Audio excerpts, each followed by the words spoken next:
Այսօր Նինոց-Մինդայի մունիցիպալիտետում հարգանքի տուրք մատուցվեց 1915 թվականի ապրիլի 24-ի 1,5 միլիոն անմեղ զոհերի հիշատակին։ Քաղաքի ավականին հանձինս Վրաստանի խորհրդարանի падգամավոր Սմբատ Գյուրեղյանի, Սակրեբուլոյի նախագահ Վահան Արոյանի ու քաղաքապետ Անի Վարդմոսոյանի մասնակցեցին Նինոց-Մինդայի Սուրբ Սարգիս եկեղեցում իրականացվող ժամերգությանը։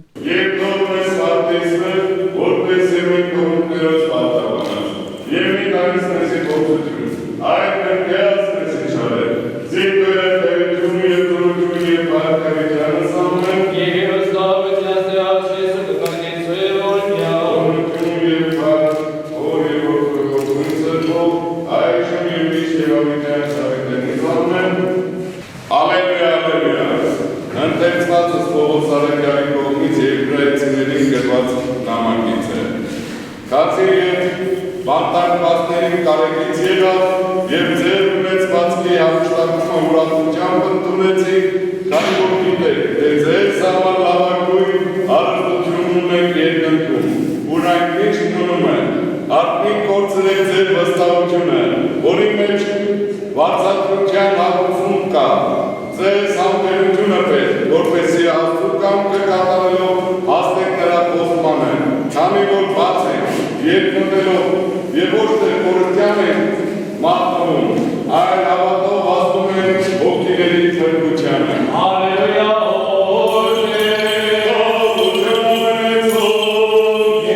Եթե աշխարհն էլ ուրանա, հայ ժողովուրդը չի մոռանա 20-րդ դարի այս ոճրագործությունը։ Հայ մանուկը միշտ կխոնարհվի 1915 թվականի հայոց մեծ եղեռնի հուշակոթողի առջև, քանի որ ինքը դալարծիլն է փոքրիկ անմոռուկի, որը մինչ օրս ընկած է Դերձորում։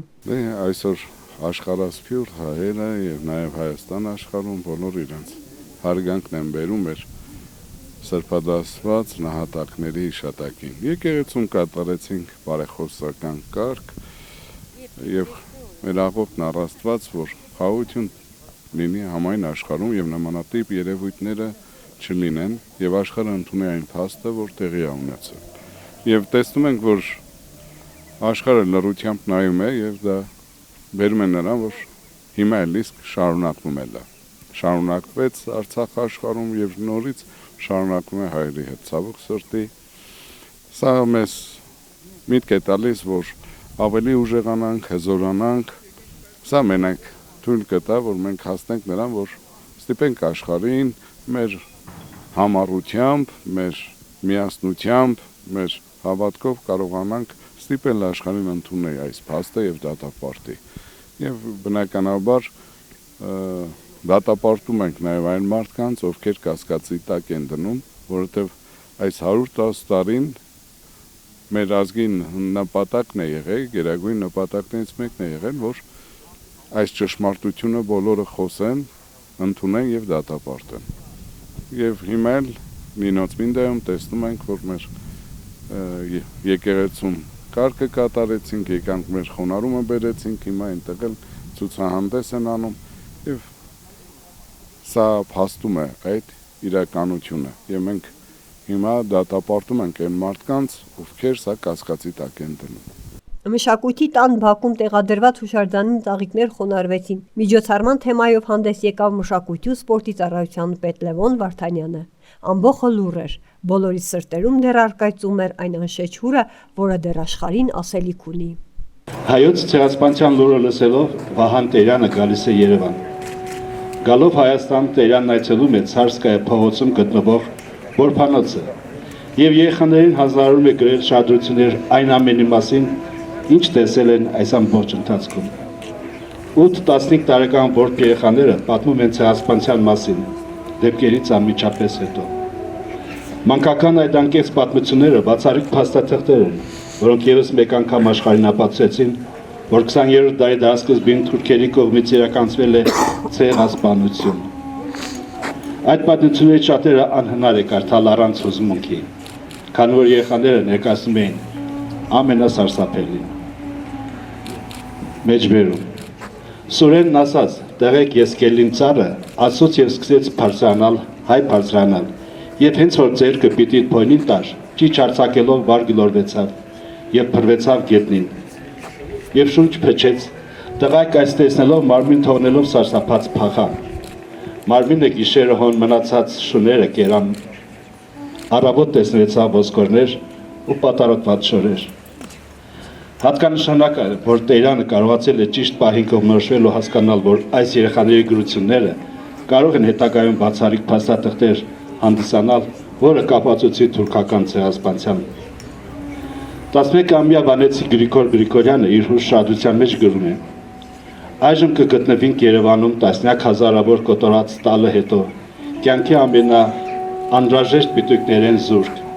Ողջ մնացածներս կապրինք օրական 15 կոպեկի նպաստով, մի կտոր ծածկի տակ, ապաստանած։ Այս շարադրությունները անհնար է կարդալ առանց սրտի ցավ ունենալու, քանի որ երեխաներին անկեղծությամբ ներկայացնում են այն ամենը, ինչ կատարվել է իրենց հետ։ Շատ հուզիչ պատմություն է ներկայացնում աղասի Գոնդակչյանը։ Իգդիրին մեջ 15 օր շատ նեղություն կրելով եկանք Էջմիածին,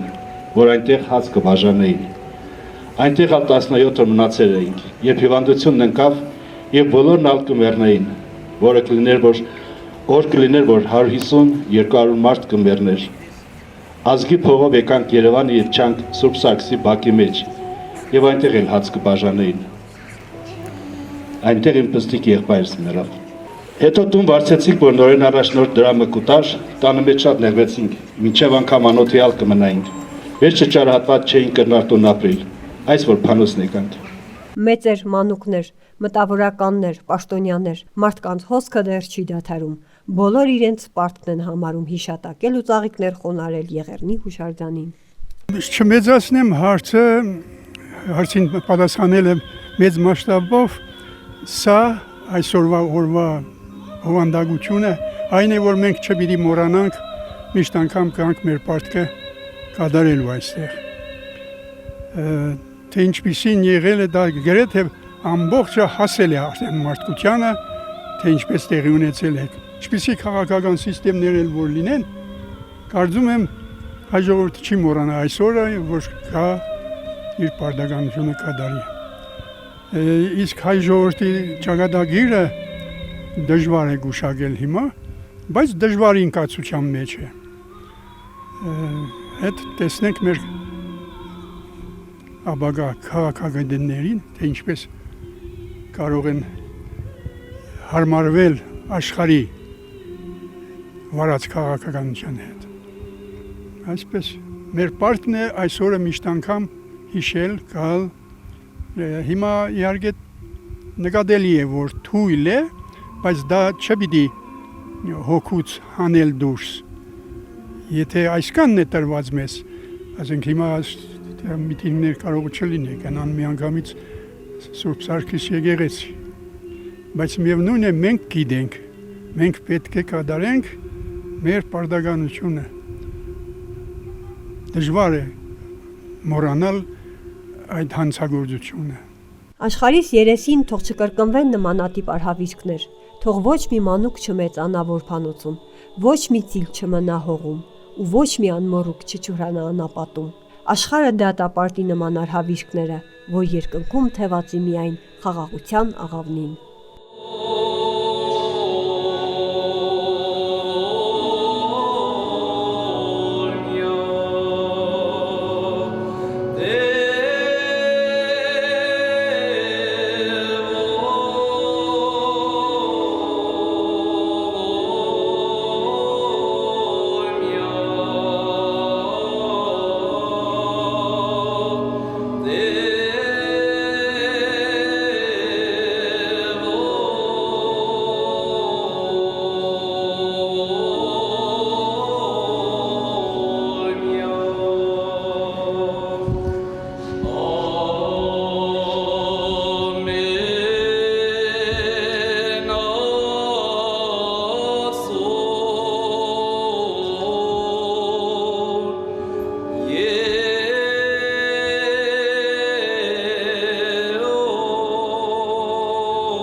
Do